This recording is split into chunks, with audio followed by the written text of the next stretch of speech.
पुढीलपैकी कोणते वाक्य आज्ञार्थी नाही?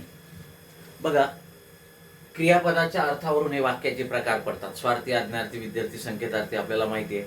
आज्ञार्थी वाक्य जे असते त्या आज्ञार्थी वाक्यामध्ये आज्ञा देणे किंवा मागणे, विनंती, सल्ला, उपदेश, प्रार्थना आणि आशीर्वाद यापैकी एखादा भावार्थ क्रियापदातून व्यक्त झालेला असतो.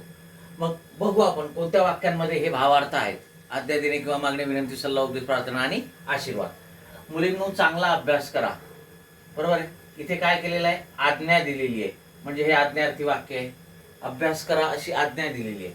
परमेश्वरा मला चांगली बुद्धी दे, प्रार्थना केलेली आहे आपण, म्हणजे हे सुद्धा आज्ञार्थी वाक्य आहे. आज्ञा देणे किंवा मागणे, विनंती, सल्ला, उपदेश, प्रार्थना, आशीर्वाद. मग प्रार्थना आहे, आज्ञार्थी आहे. मला परीक्षेत पहिला वर्ग मिळावा, इथे मात्र इच्छा आहे, आणि इच्छा आहे तर हे आहे विद्यार्थी वाक्य, आणि म्हणून हे आज्ञार्थामध्ये येणार नाही. कारण कर्तव्य, योग्यता, इच्छा, तर्क, अनुमान, शक्यता, अंदाज हे सर्व कशामध्ये येतात? भावार्थ विद्यार्थामध्ये येतात. आणि वा, वी, वे कारांत जे असतात ते बहुतेक विद्यार्थी असतात. मुले घरी गेली की यातून कोणताही भावार्थ व्यक्त होत नाही, हे स्वार्थी आहे. हे वाक्य काय आहे? स्वार्थी. जर एखाद्या क्रियापदातून कोणताही भावार्थ व्यक्त होत नसेल, फक्त काळाचा बोध होत असेल तर ते स्वार्थी. मग आज्ञार्थी वाक्य कोणते आहेत? अ आणि ब. आणि म्हणून आपल्याला विचारलं आज्ञार्थी कोणते नाहीत, तर क आणि ड हे आज्ञार्थी नाहीत, आणि म्हणून फक्त क आणि ड आपलं उत्तर आहे.